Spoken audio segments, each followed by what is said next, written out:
August morning. The sun's shining, the sky is blue, the birds are singing.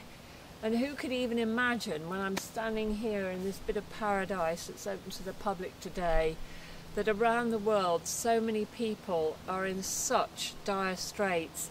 So today I'm going to talk about the power of the mind and how our attitude to life and what's happening in it affects our health and actually the future of what's going to happen in this world. It changes our possible futures. And so it's really important when you are watching the news, if you can even bear to watch the news, if you start feeling fearful about the Ebola in Nigeria and Africa, or if the hell that's going on in Gaza and eastern Ukraine, the fighting in Syria, Libya, I mean, a lot of people, when I speak to them now on the phone, are starting to feel very, very overwhelmed. And I can feel this pervasion, this intrusion of fear that's now gathering pace on a planetary level. Well, it's really, really, really important that every single one of us now starts to put some positivity into the ether so that we can redress this balance. Now, some of you might say, well, this is an absolute load of rubbish, but there is plenty of science behind this, and some of it I'll explain in a moment. But on a practical level, obviously, if you want to help these poor people who are without water, without food, without shelter, I send a bit of money when I can to people like Médecins Sans Frontières, if you like UNICEF, Oxfam. This is the practical stuff. I can't make peace in Israel, me, Hazel, tomorrow, but I can pray for peace, and I can, on a practical level, I can send what I can, when I can, to try and help people. But at a mind level, it's really important for you to understand that on a personal level and on a planetary level, our thoughts create our reality. Cause and effect. We are, through our thoughts, which are things, affecting the whole. I want you to try and imagine that we live within the most enormous bubble, and that every thought you have has an effect. Now, scientists have shown that when you have a fearful brain, your body starts to produce more stress chemicals. Your immune system is lowered. You feel irritable, you might feel angry. And so therefore your perception of the world becomes fearful. So if you're giving out fear, you have 40,000 thoughts a day.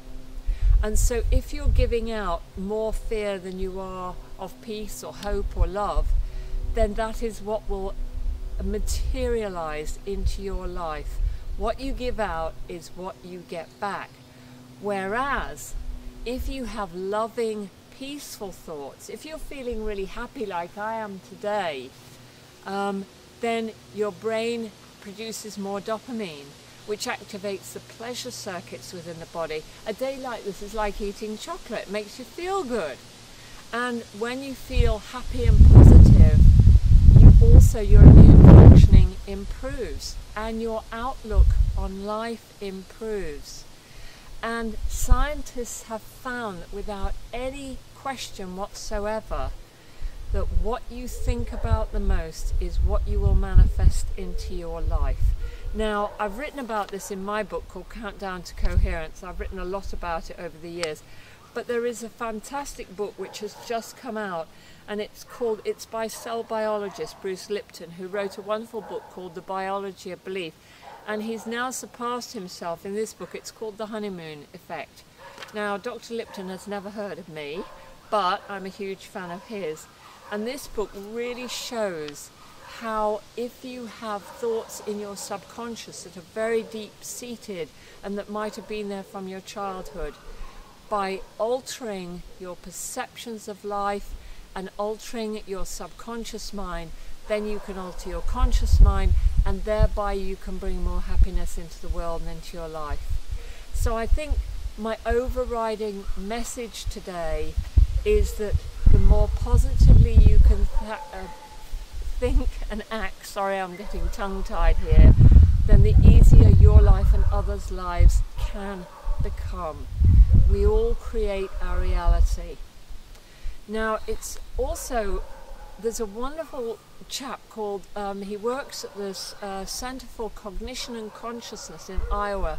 His name's Professor Frederick Travis. You can look him up on Google, Professor Frederick Travis, Travis, and he has been studying group meditation, the effects of group meditation for more than 30 years. And they have found that if you get groups of people going and sitting and meditating fairly close actually to where there is conflict, to where there are war zones, that by doing nothing more than sitting quietly and having the attention to awaken the underlying field of intelligence that underlies all of life, that conflict is lowered, injuries are lowered, and peace can descend on these areas. Now, I realise you can't all get on a plane and go to Gaza, and who would want to at this moment, but if you can get together in groups and pray for peace, your thoughts go somewhere. They have an effect, even at a distance. So today I'm going to ask my wonderful cameraman Declan to pan around these wonderful trees, and we're going to close today with you, I hope, thinking more positively. So enjoy these trees, and I'll be back in a couple of weeks.